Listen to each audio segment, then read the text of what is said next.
Hello, everyone. My name is Cory Harder. I am here with my wife, Chris Harder. We are part of Legacy Builders, powered by eXp Realty. We are realtors and investors in the Midwest, and this is our second podcast of 2023. And we're really looking forward to bringing you value throughout the year. We're starting a movement that really means a lot to us. We're going to call it Legacy Builders, powered by eXp Realty. We want to bring like-minded people together in real estate who are looking to share, learn, and grow our businesses together. We believe in collaboration over competition, and that's a big reason why we're putting this podcast together. We're really looking forward to being able to provide some value and additional resources for all of us to grow this year. And today's guest, Cody Brown, is just one of those and just does that. Yeah, we're super excited to have our former Iowa girl, Cody Brown, here with us. She's now in Michigan, but she is, again, another high hitter, entrepreneur, mom, does it all, works with her husband, grows this business and has scaled and gotten multiple streams of income. I mean, she is just doing it all. So we're super happy to have you here, Cody. Thanks for joining us. Yes, thank you. I'm super excited to be here. When we met you down in Dallas, I felt like we really hit it off. And so the minute you said you had a podcast, I was knocking down your door saying, I want to be on here with y'all. Yeah, so we were just thinking, yes, like in 2023, I mean, the big buzz is like, how are we going to make it? What are people going to do? It just seems super scary. So just wondering, from an expert like you, what is your plan? What is your strategy for going forward in 2023? So it's a great question. I feel like there's so much buzz, right? Whether it's media attention, we have all this like sky is falling kind of attitude towards stuff. But the reality is the same things that worked over the years are going to work now. And when I just started in the business in 2018, and when I started, our market wasn't a ton different than it is right this second. It wasn't super busy. It was it was rates that were, in the low fives, I believe is where we were at the time, to mid fives, depending. So they're a little bit higher than that, but we had houses that sat for 30, 60, 90 days out here at that time. And to call somebody up and say, oh, good news, I got you an offer. It's only 10% less and they only want 6% concessions and they're contingent. That was pretty common practice back then. So this market isn't unlike anything we've seen, contrary to what people want to say. It's not a lot different. The biggest thing is how we're getting business. I really, personally, something that many people may want to hear, I'm glad that the market that we had in 2020 and 21 is done. For anybody that's been around like that, those markets were not normal. I wasn't in real estate at the time, but I was a financial advisor during the early 2000s. So 2006, 2008, when everybody said, the sky was falling then when it came to financials. And I did very well during that time, actually, as a financial advisor, because I did the same business that I always did. I took care of clients, I built relationships, and that's no different than real estate. It's just a different widget. So for me in 2023, it's not doing anything different than I've done over the last almost 5 years now. This is a contact sport. It's belly business, right? It is making sure you're building relationships. I think we get so focused on the next shiny object. And for a long time, that was Zillow leads, that was Realtor. Maybe it was some fancy app or some system. And it detracts us from the very foundational parts of this business, which we do business in the communities that we live in. So we have to be a pillar in the community that we live in. That's the bottom line.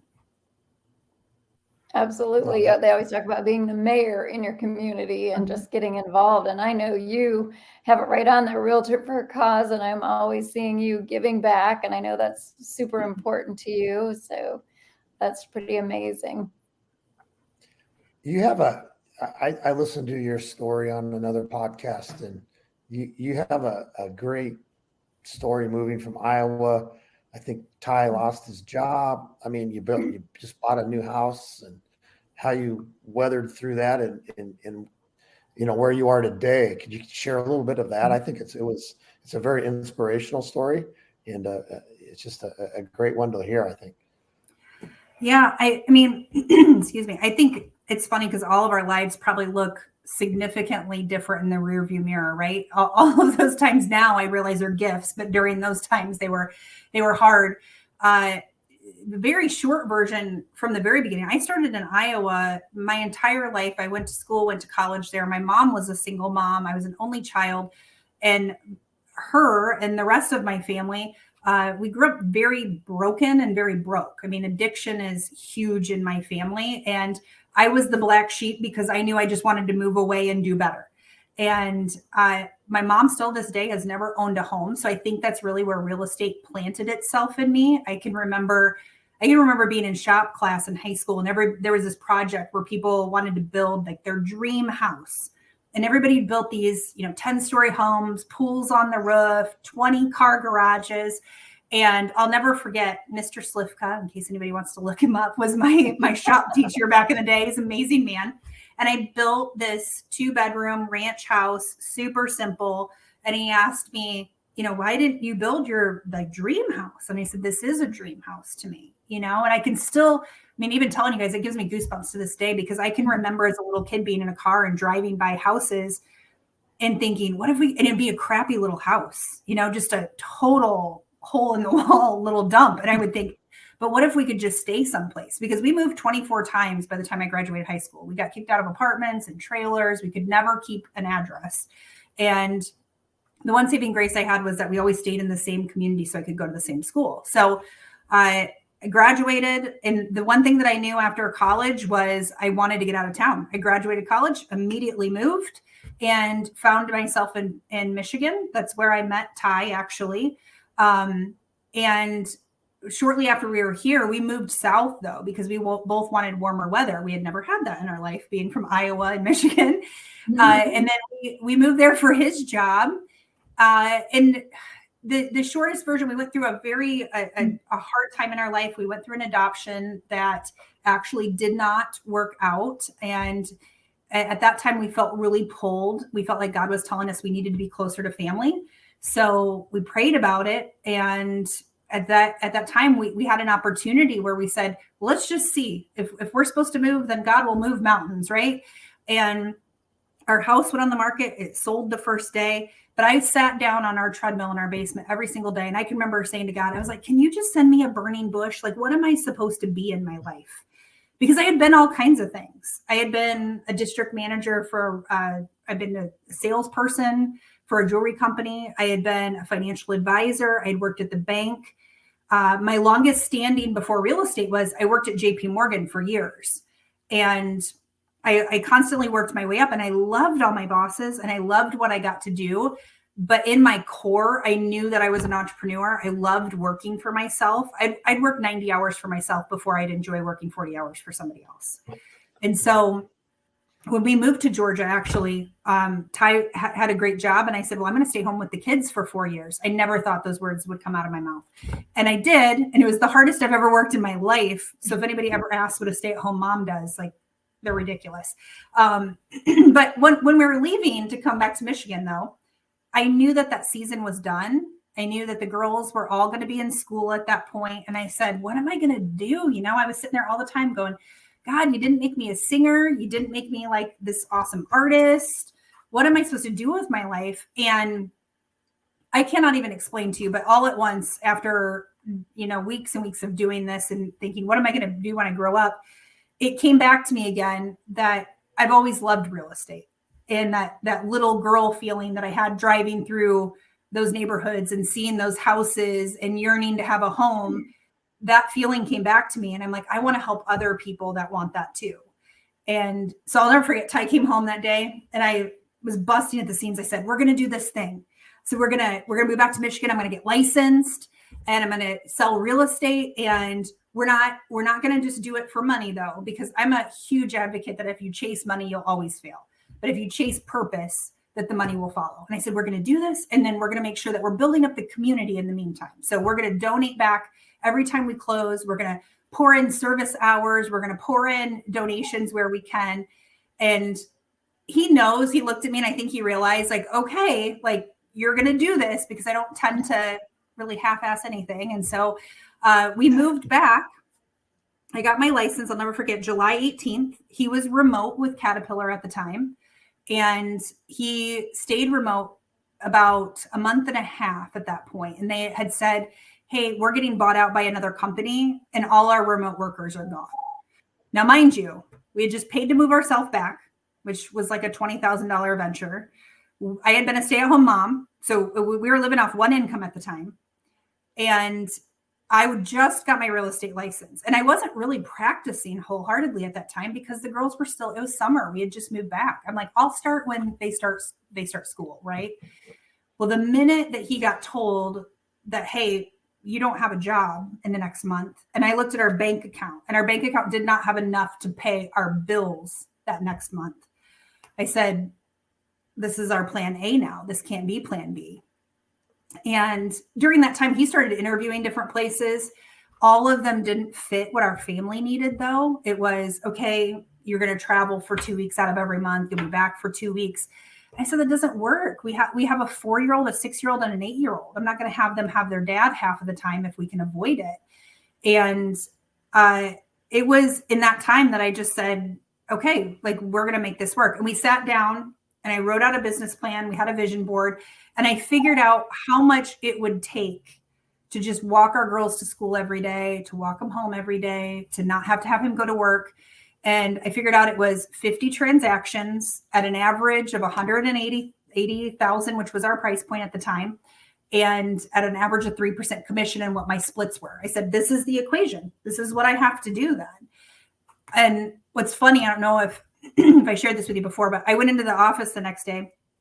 I actually worked at a Berkshire franchise on a team at the time. That's how I started. And I told them, I showed them the entire plan. I said, this is what I'm going to do. I'm going to do 50 transactions this next year. And I'm going to give part of that back to the community. This is going to be my marketing. The guy literally took the paper in front of me, grabbed it from my hands, and went like this and said, wow, go back to the drawing board. That's never going to work. Wow. And he said, nobody has ever done 50 transactions in their first year here in this area. You're not going to do that. And you're not going to be happy giving away money when you're not making any.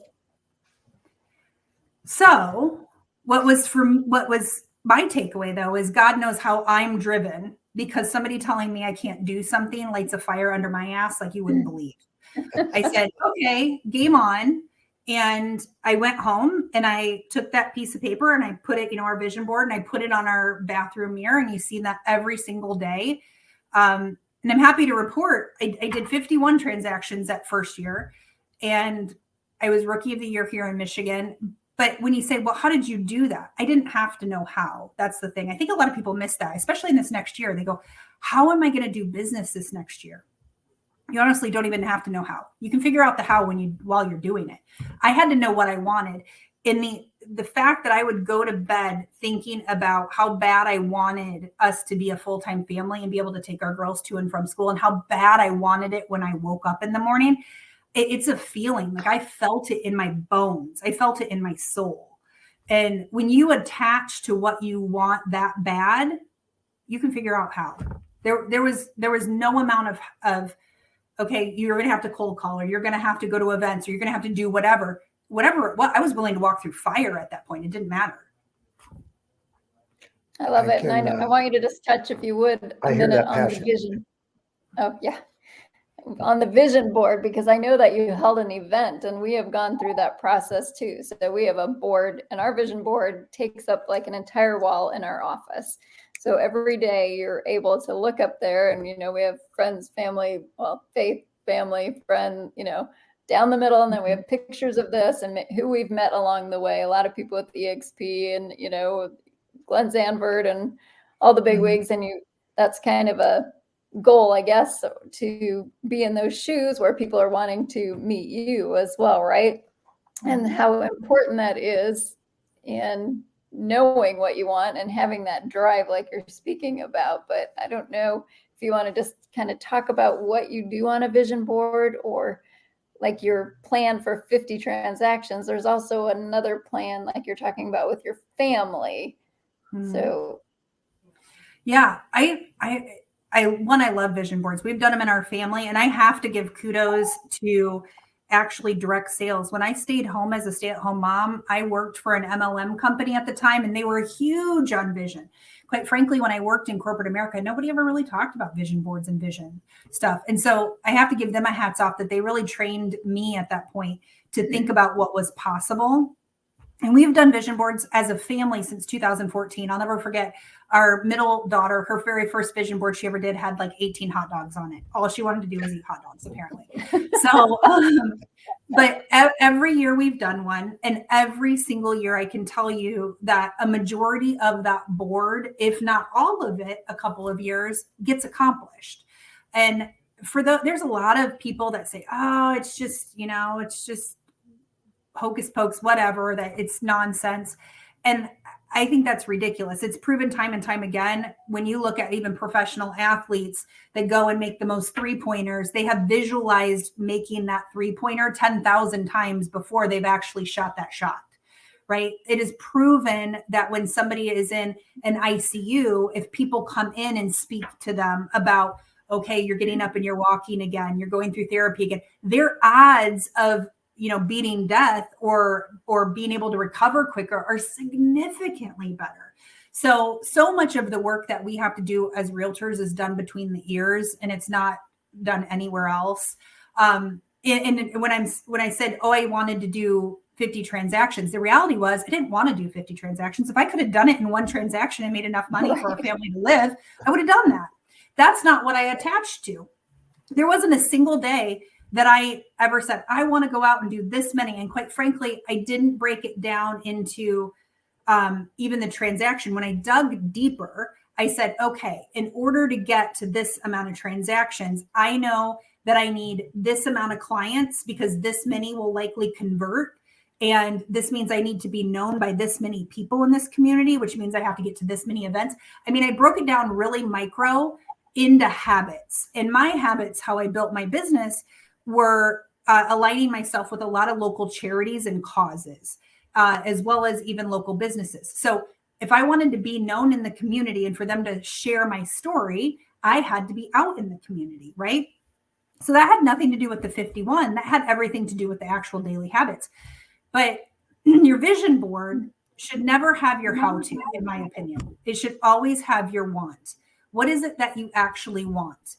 Because nobody ever says, oh, well, I want to go out and I want to work 90 hours and I want to hate what I do. And if we're being brutally honest, there's parts of this business that we don't like doing, but I like the outcome. I did our vision board event we did last week. I had Robbie Cabas stand on stage and say, who loves to be a realtor? And everybody raised their hand. And he said, I'm going to be vulnerable with you and tell you that I hate being a realtor. And he said, it doesn't mean that I hate people or I hate that. He goes, if I had a choice, would I rather be with my son or would I rather be out showing houses? Well, I'd rather be with my son. That's a given for anybody, right? But we love what the business can do for us. So did I love selling 51 houses? No. Did I love that it brought my husband home and we got to work together? Absolutely. So I think that's the part with vision boards. So many times people put on their how-tos, not their actual wants. And they also get very detailed on what they're going to have, like, I guess, really micro on it. And that's not what a vision board's for. The vision board is big.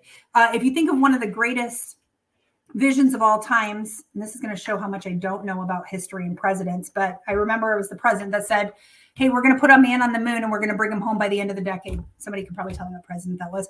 But that was one of the most simple visions ever and biggest visions of its time.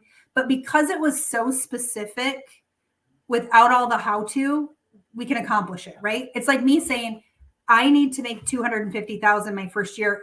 Why I need to do that? I need to do that to bring my husband home to walk my girls to school. That's the part I focused on. Nope, love Absolutely. it. Yeah, vision boards are awesome.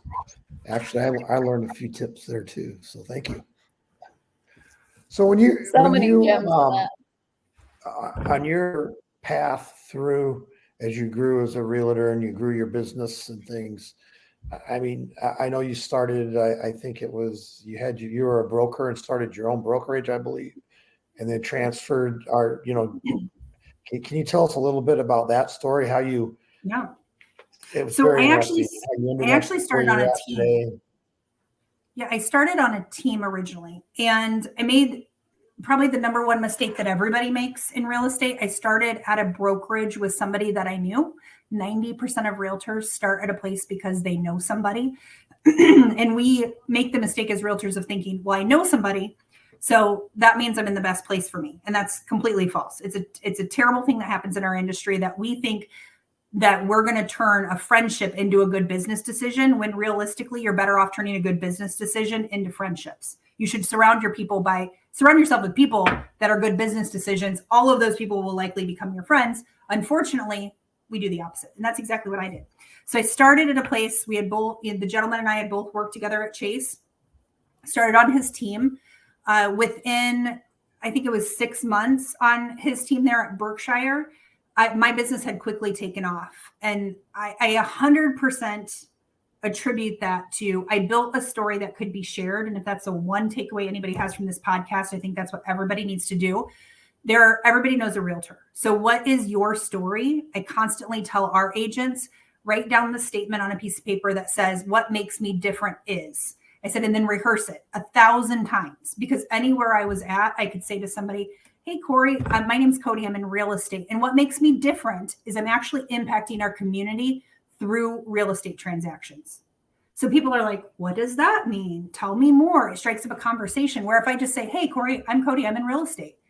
Okay, Cory probably knows 10 people in real estate. I had to build a story that people could share that led me to a place where I'm at the dry cleaner, and then a guy is going, hey, you're that girl that impacts the community through real estate, right? When you start having people tell you your own story back about what makes you different, that makes you feel like you arrived a little bit. So I started on a team though, and my business quickly took off because of that, because of sharing a story. And I ended up being his number one producer in a very short period of time. Now, at about that point, he was thinking about breaking off and starting a brokerage. He'd been in the business for a couple of years, 3 years. That was his next step, to get his broker's license and open his own brokerage. And at that time, he said, do you want to come with me? And he planned on opening the brokerage with his name. And I said, I don't, there's a lot of brokers that go by their last name. I said, I'm not really interested in doing that. And then he gave me an offer that at the time I couldn't refuse. He said, well, what if we open a brokerage together? And what if we use your concept? And what if we do real estate for a cause? And I thought, ooh, because I had been operating under real estate for a cause the whole time under his team. And I said, I love that. And I loved the greater good. I loved the idea that there would be a bunch of agents that would be donating money back, time back to our community. And I thought it was a win-win. So we did it. We opened up a brokerage in February 2019. By June of 19, we were in Naples for my birthday. And I'll never forget, I had done over 100,000 in gross commission that month. I'd done 21 deals that month. And I sat on a bed looking out over the ocean in this bougie hotel. And I remember turning to Ty and saying, I'm probably the most unhappy I've ever been. And he's like, what do you mean? Like you think about that situation, you're like, what? And I was so burnt out that it wouldn't have mattered what the next goal was that somebody told me. I didn't have any gas left in my tank. I was working so hard to uphold transaction volume, to continue to maintain a brokerage, that it was exhausting. So we had quickly gained agents. I believe we were at 21 agents at that point in time in 6 months. It felt many times like being a babysitter to adults. Here you are still trying to run your own successful business. And then you have all these people coming and, unfortunately, there were many of them that were whining and complaining. And you're like, I have all the same problems too. You figure it out, right? So I quickly realized that being a broker owner with what the traditional model is just not anything that I'm interested in. I wanted to run with the runners, and I wanted the people that were not interested in being solution-based or figure it out, or, hey, this is a problem, let's think tank this together. The people that just wanted to sit around and complain about the things that were broken in the industry, I just don't have any time for it. And so we got back in July, and I had told my business partner, I said, I'm pretty burnt out. And at that time, his answer, and our operations manager that we hired, their answer was slow down. And I'm like, I'm not interested in going backwards. That's the other misconception. Like the idea that I wanted to make less money or that I wanted to slow down. I'm like, I'm pretty sure you guys heard me wrong. I have no interest in that. I want to continue to gain, but I was working in the business. I wasn't working on actually being a business. And there was a big difference. Mm-hmm.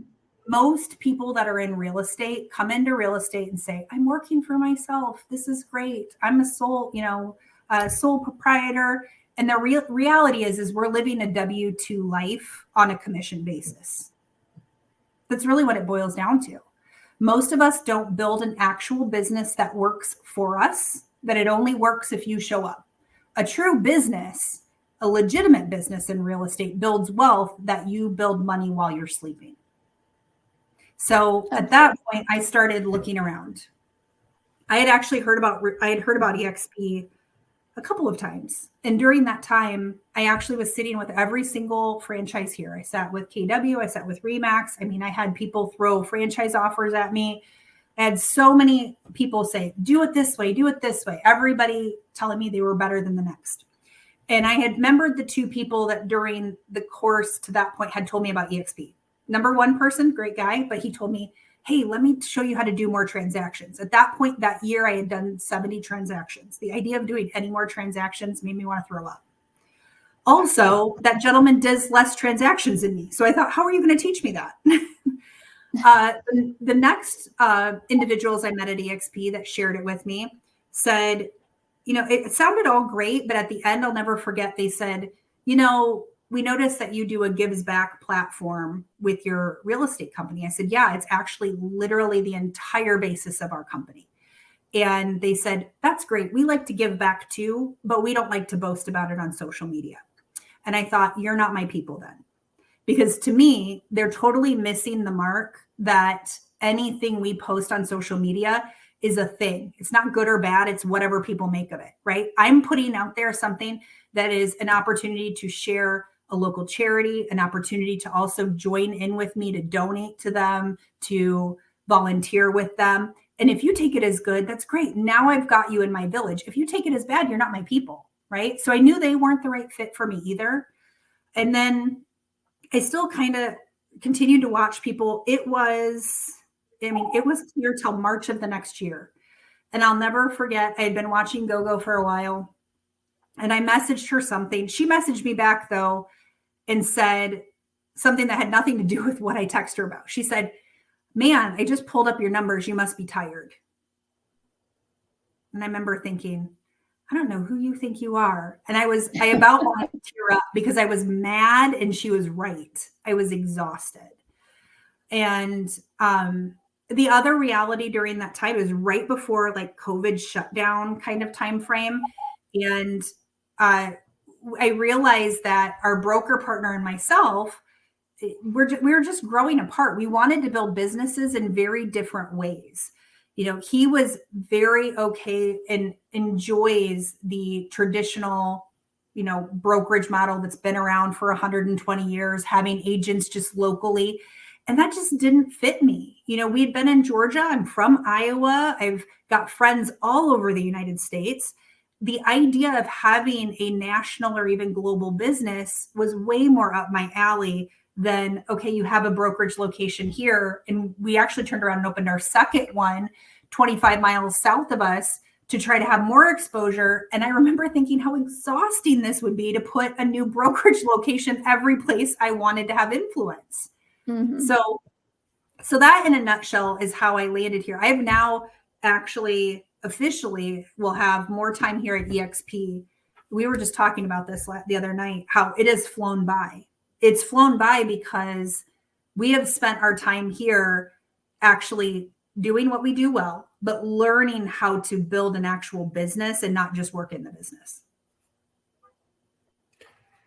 No, see, I think that's an awesome story. And I guess just, I know we're coming up here on our time. One last question, and I guess it's more directed toward eXp, but I don't know if, this company is so, again, collaborative. Everybody shares. You have access to the top realtors across the whole country, and they do return calls and they will help. That's so great. I mean, like you're giving your time today to help us, to help other realtors that we don't know how many that we can impact and help, but it's awesome. I mean, so what is it at eXp that really brought you there and it's keeping you here, I guess? Yeah. Well, I think it's definitely opportunity here at eXp. You can function and operate as a broker without needing to be a broker, and I love that. I think I can give the same opportunity to every one of the agents that we have. At this point in time, I believe we're at 40 agents. Every single one of them can build the exact same kind of business I can. And most brokers, that doesn't hurt them or upset them, but it did bother me. When we ran a boutique brokerage, the idea that I was the only one that could ever be at the place that I was, it irritated me. Or the idea of different people being on different comp plans. I'm not scared to work for what I earn. And I also like to offer the same opportunities to everybody. And the only way that you're going to rise above is if you work more. But what really drew me here in the first place was just that idea of aligning with people that were 3-4 steps ahead of me, and then being able to copy paste. The amount of time I've been able to save building out the different lines of businesses that we've had here. And so to give you a perspective here, in 2 years, I went from learning to be a new agent on a team to opening a brokerage, which is pretty amazing in and of itself most of the time. But when I came to eXp, right now, in that same amount of time that we've been here, we have an immediate team that actually operates our personal business with a full-time admin, which I didn't have before and didn't understand how to hire, how to make sure we maintain that. So we have that micro team. We also have an organization that's in 7 different states at this point in time. We own a title company at this point in time. We own an affiliate store. We also have an online course and curriculum that we've built out through Impact Agents University that teaches other agents to do exactly what we did. Now, I say all of that not to be like, oh my gosh, look at all the things that I have or have done.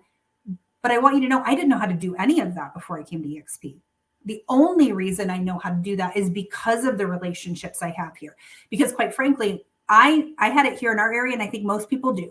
Most of the people I went to that were 2 or 3 steps ahead of me that owned franchises or owned different businesses, anytime I'd ask them for help, they were like, nope, not sharing my secret sauce. I'm going to keep this all to myself. Because if I teach you, Chris and Cory, you're going to be my competition, right? Nobody here locally wanted to share how to actually become a business.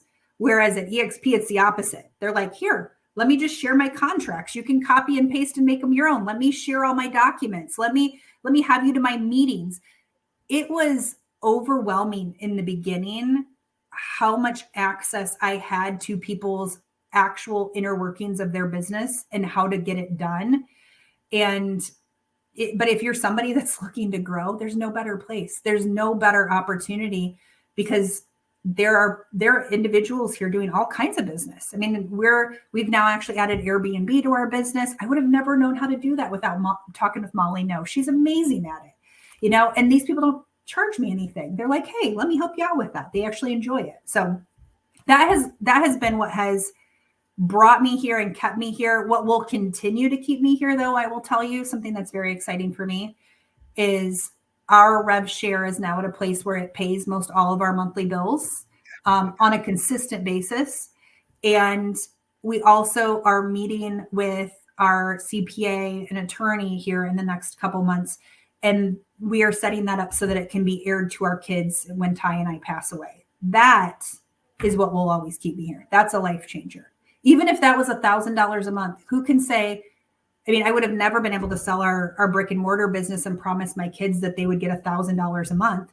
I plan on it being much higher, by then. But even where it's at now, if I knew that consistently our kids were getting $5 to $7 grand a month, what parent would love to be able to do that for their kids? You're so Absolutely. right. I And mean, go ahead, Chris. I could, yeah, it's just so exciting to be here at eXp. But it really is. And you've only touched on, a fraction of the things that are offered. We didn't touch about stock and the joke about never being able to retire and taking nothing with you when you walk out that door of that space you're renting from someone else. And this just allows everyone in wherever, what state, what country, to build their own business and learn from others. So we're just thrilled that you shared with us, and lots of nuggets and great information, and just appreciate knowing you and being able to, collaborate with our friends here at eXp, and sure enjoyed this time. yeah, thanks for giving back, Cody. You guys, this is Cody Brown, Realtor for a Cure, Impact Agents. It's Grand Blanc, Michigan, that I learned today. #1 realtor is an If awesome you say that if individual. you say Grand Blanc, we'll know you're not a local. I won't do that now because of you. Thank you, Cody. You're welcome. Awesome. So I guess we'll wrap it here unless anybody has any other comments, and we'll No, call it good. we love pouring back. So if anybody listening ever wants to connect or has any questions, they can always find me on Instagram under Cody Brown or Impact Agents. Yeah, we love getting to share ideas that